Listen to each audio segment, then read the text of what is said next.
Hello, my fellow weirdos and wildlings.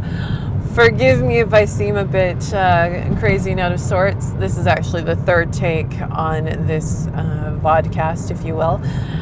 The tragedy being that I was 10 minutes into it, probably at least, and didn't manage to hit record. And so, all that great content is now gone, and now I'm just struggling to get myself into the headspace. So my apologies for what you're never going to know about, and the fact that I'm telling you that you're never going to get that, because it is gone. The ephemeral is lost. There is a lesson in there about things that are ephemeral and what to perhaps consider about them, but it's neither here nor there right now. So instead, let's talk about tradition. Last episode, I was talking about the element of stone versus the element of earth, and what that could mean to take this different perspective with that element, to go, hey, how does this change things? If we were to work with the elements, the four elements, as air, fire, water, and stone, instead of air, fire, water, and earth, how does that change things? Is there a perceptual difference between the element of stone and the element of earth? To which my argument is that there is. Now, this is my perspective. You do not need to have the same perspective. I am not a requirement. Nothing that I say is something that you need to hold on to in any definitive form unless I tell you so, but that's highly unlikely. No, instead, I am offering up these ideas as I've experienced them, because I think some of them are actually very worthwhile ideas that deserve a chance to be explored by others, not just me and those poor few souls who get it direct from me. So with that, I do like to add, I'm an invitation, not a requirement, though sometimes I am a challenge. And I am sure there are many people who would agree that at times I am very challenging. Yeah, no, would not surprise me at all.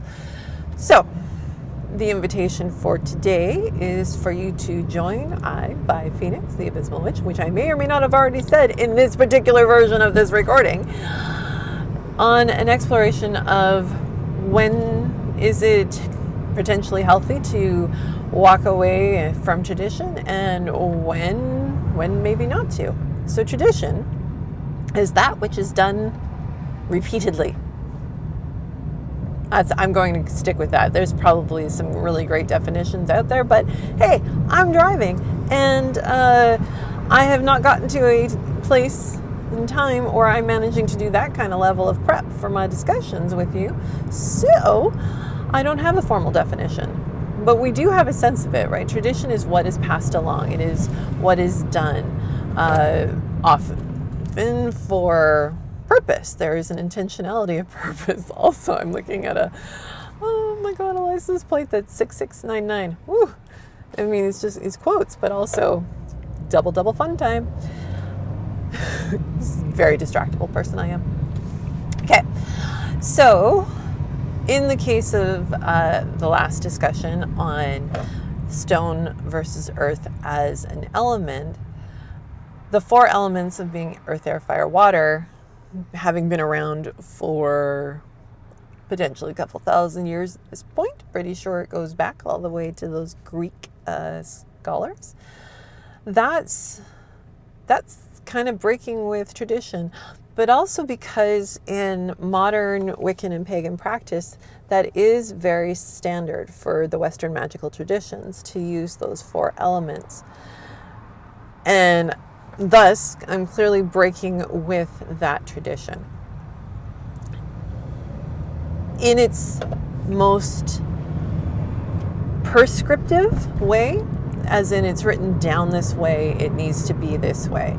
On the flip side, one could easily argue that I'm actually staying with the intention of the tradition and just opening it up to a different level of clarity, because that's where I feel like it is. I feel like working with stone slots in, it removes a layer of disclarity, if you will, that comes when we talk about earth and that whole biological component. And so by taking that component out and just focusing on the stone to me is more like the element of air and fire and water. It has more purity to it. It has more of that essential quality that I kind of expect from an element, versus earth is not.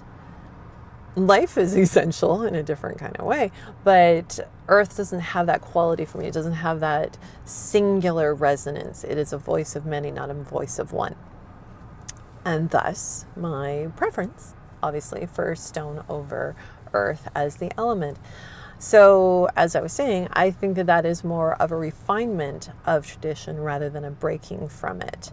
There are going to be future episodes where refining, breaking, there's going to be more. There's going to be more invitations to consider different ways, more challenges of, hey, try this out and see how it goes for you. You may not like it in concept. It may trip you. It may feel horribly wrong. This is not how we do this. This is not how we engage with this. Yeah. So the challenge there is to face those uncomfortable feelings, try it out, and see, do those feelings last? Do they shift or change as you try out the something different, the something new, something borrowed, something blue? And so that's part of why I wanted to talk about this so early on. But it's also important to note that it's not just I don't want to do it. Like, I don't want to be tied down to a particular set of practices. It's too constraining. It's too confining. My spirit needs to be free, which, all power to you. There are many times, especially when I'm working on the wild side, that freedom to be and to express and to allow it to take the form that it needs to take, and to be more of the force traveling into form than the form applied onto force. That,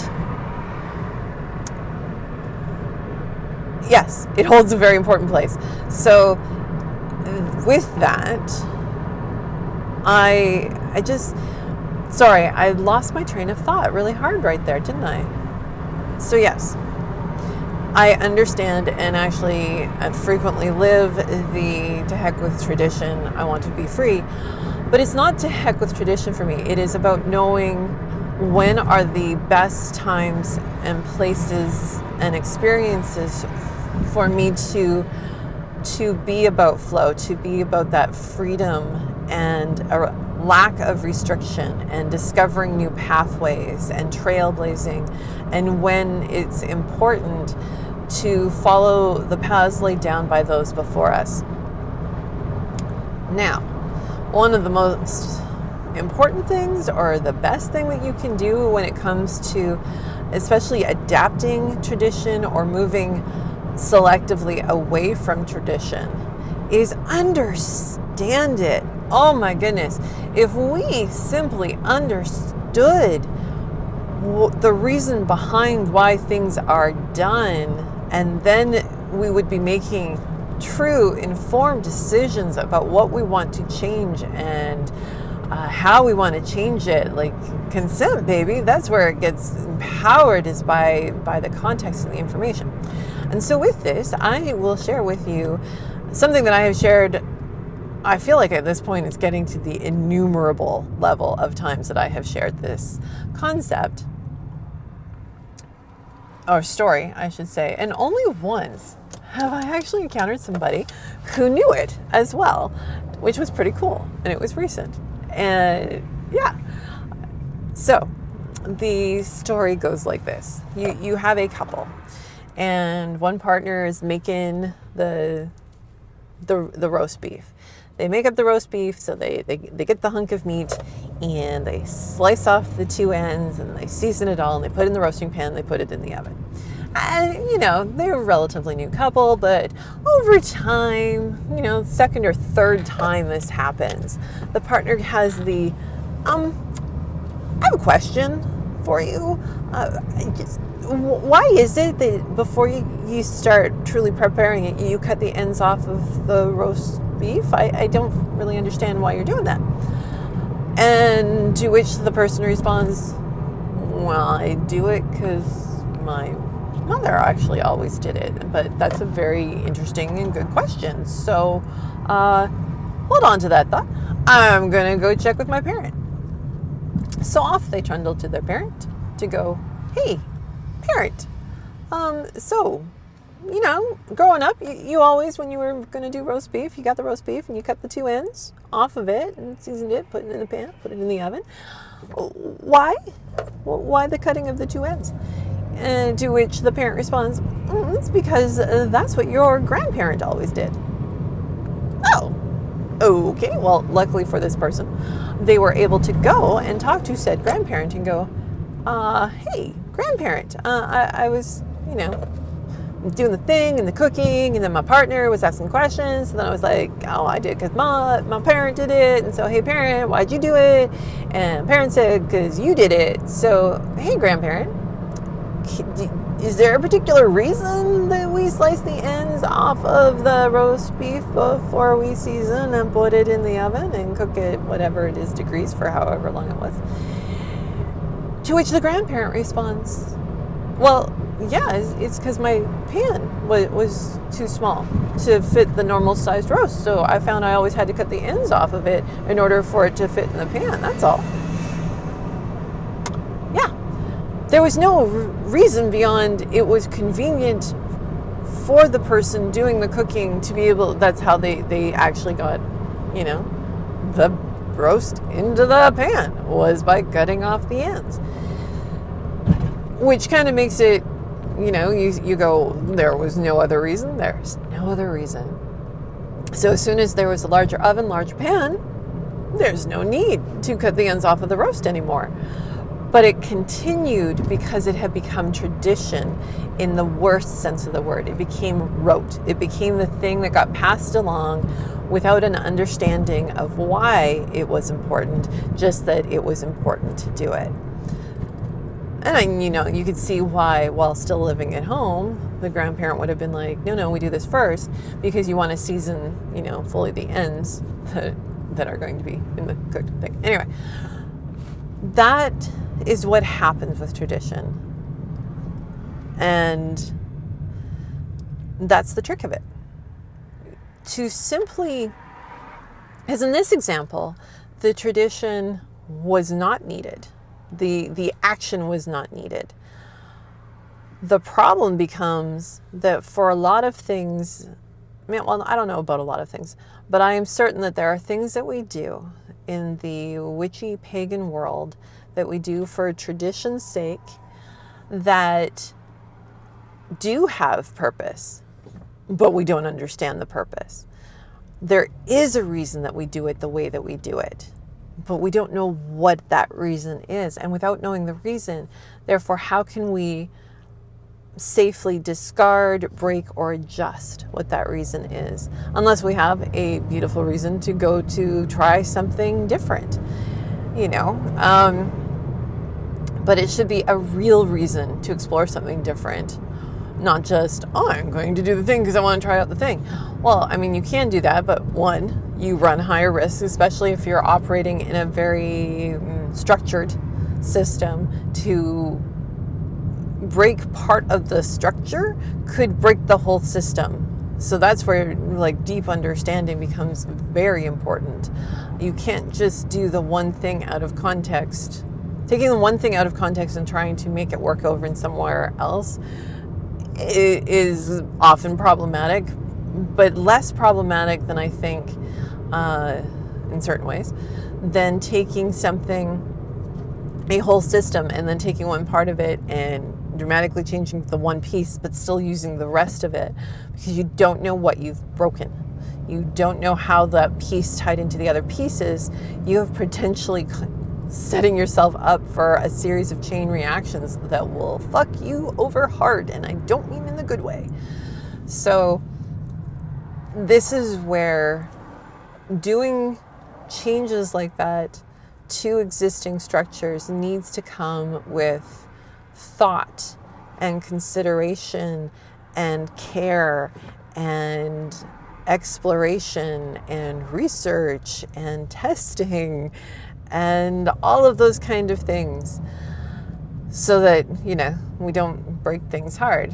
And at the same time, to be open to adjustments and changes and explorations, and how could we do this a different way or an expanded way, or could we maybe shorten it? Because there are times also when those changes, when tradition becomes so rote that it loses its life, is also a bit of a problem. But I suppose that's a problem and a discussion for a different day, because you know what? I have been at this at least 10 minutes longer than you are aware of, because with me and my inability to press a button. Curses, foiled again. Take great care of yourselves over whatever period of time it is, then until we meet again. I hope that you are invited by this to crack open some of those traditions and beliefs that you hold, and maybe look at them from a little bit of an abysmal perspective and just shift things around a bit. With blessings of the weird and the wild to you all. Blessed be.